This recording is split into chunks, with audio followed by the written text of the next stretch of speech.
Today I want to introduce you to my current warlord, Lieutenant Furion, the Sword of Sanguinuis. This guy's been with me in every battle I've played in 9th edition so far, and he always justifies his points on the table. So let's jump in and find out why.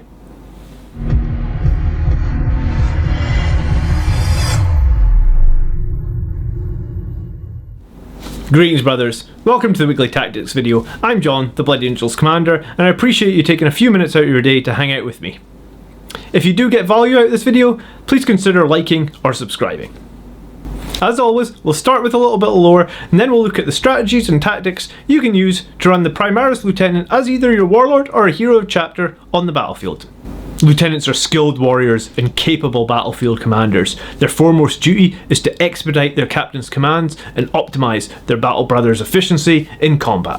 Typically, each captain is served by 2 lieutenants that act at his left or his right hand in whatever capacity he requires, leading key forces against strategic targets, commanding secondary battle lines, or liaising with allied troops. The second lieutenant within a company is known as the Sword of Sanguinuis, and upon this lieutenant falls the duty of leading the most dangerous and vital assaults, planting the Blood Angels banner atop sacred sites, eliminating key enemy leaders, or seizing strategic battlefield assets.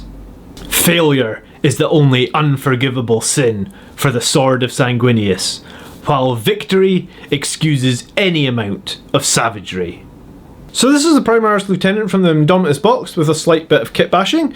So he shares the sort of standard Lieutenant profile, so that's a move of 6, ballistic and weapon of 2, strength and toughness of 4, 5 wounds, 4 attacks, leadership 8, and then the 3+ armor save.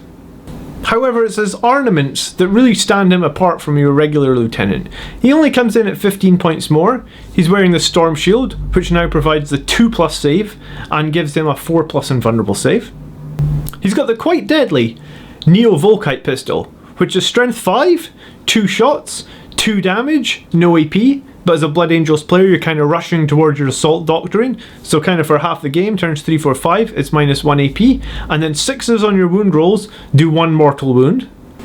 Then finally, fitting to his name, Mastercrafted Power Sword, Sword of Sanguinuis, if we may, strength 5, minus 3, 2 damage, so you're wounding on toughness 4s, on 2s, toughness 5 on 3s, and then toughness 6 to 9 on 4s. Meanwhile, you're also re-rolling your 1s.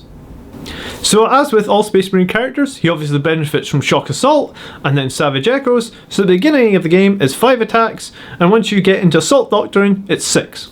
So yeah, at this point, I already think he's quite strong for a 90-point model. I mean, I think he's stronger than potentially some of the captains around. Now, there's a lot of interesting options when we start talking about Hero of the Chapter, or Warlords, or Relics, so I'm going to dive in, tell you what relics I use, and then we'll look at some of the other ones that are pretty strong as well. So if we talk about Warlord traits, we can get straight on and look at Artisan of War. This could essentially make his Sword of Sanguinuis a 3 damage power sword. And, you know, hell, you could even use this on the pistol to potentially have a 6 damage pistol. I mean, it depends on what you're playing against. But on the sword, I find he's super good in close combat, right? You'll be hitting on 2s, and then you're usually going to be wounding on pretty low numbers. And with your reroll of 1s, the sword doing 3 damage is just, it's so strong. So as I've been running him as a warlord, I really want him to survive, so one of the ways I've been doing this is giving them an adamantium mantle. This allows them basically a 5+ feel no pain, and if you think about it this way, that basically means like a third, because it's 5+, right? That's a third of the dice roll. A third extra wounds, really, because you're going to roll a d6 on every wound, and on a 5+ you're going to save it. So he has 5, so really you can imagine maybe it's 6, maybe it's 7, depends on your dice. Hell, it could be 8.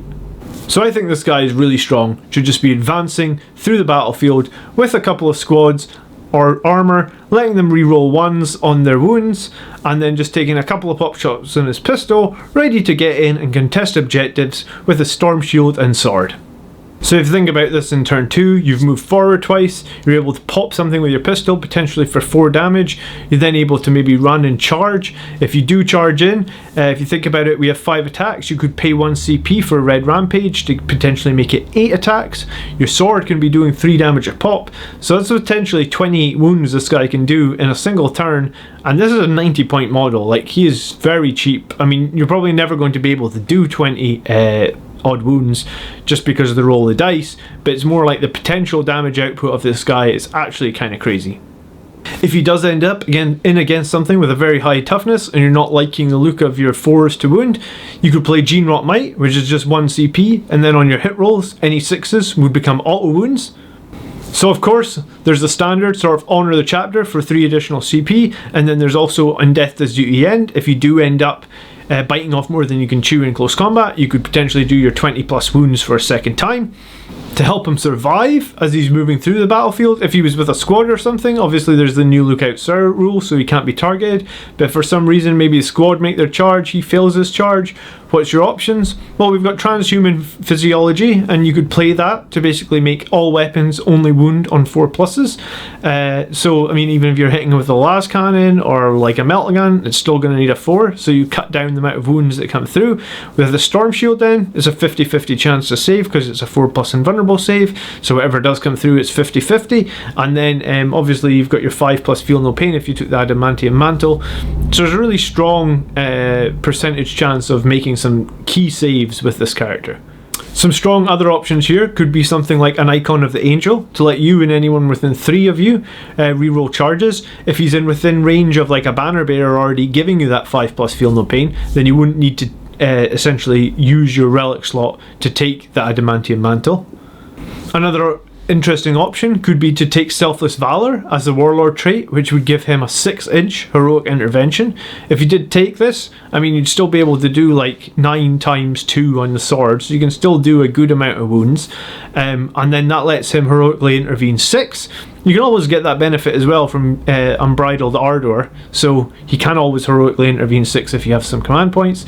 But if he does heroically intervene, it's going to be very difficult for the enemy to kill him. Obviously, we just talked about how you can do your 4 plus or 50-50 save chance, and then your 33% Feel No Pain chance. Gift of Foresight might be okay. You know, getting your 6 Feel No Pain with a reroll of 1s.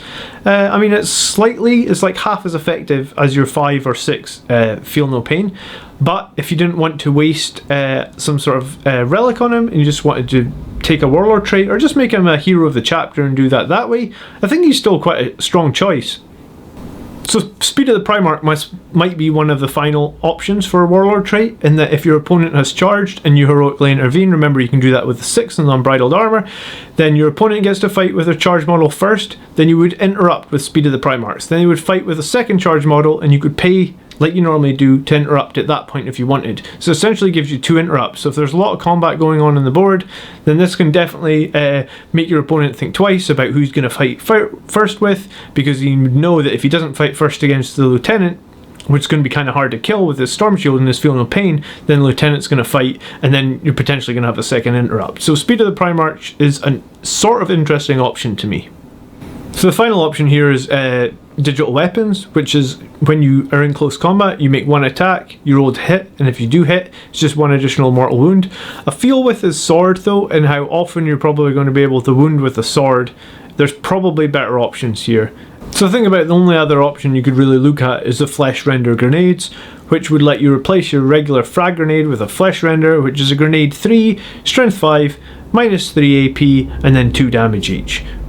So I really like this guy. He's moving across the battlefield, he's shoring up objectives, he's finishing off squads, he's super survivable even if things explode with his Feel No Pain.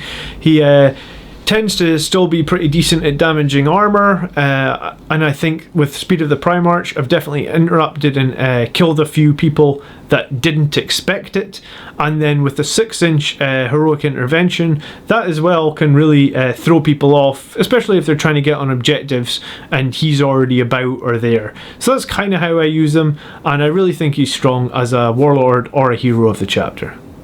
So let me know in the comments below, are you using this lieutenant in your army? Have you ever considered him as your warlord or a hero of the chapter, and if so, how have you been using him? Is there any stratagems that I've maybe missed, or is there any other sort of key tactics or synergies that you're enjoying with this guy? Leave me a comment and I'll definitely get back to you. So thanks again for tuning in to the weekly tactics video. I hope it gave you some food for thought, and if you've got any comments or queries or just any general Blood Angels questions, put them down below, and if there's something that you'd really like me to dive into and analyse, super happy to do that.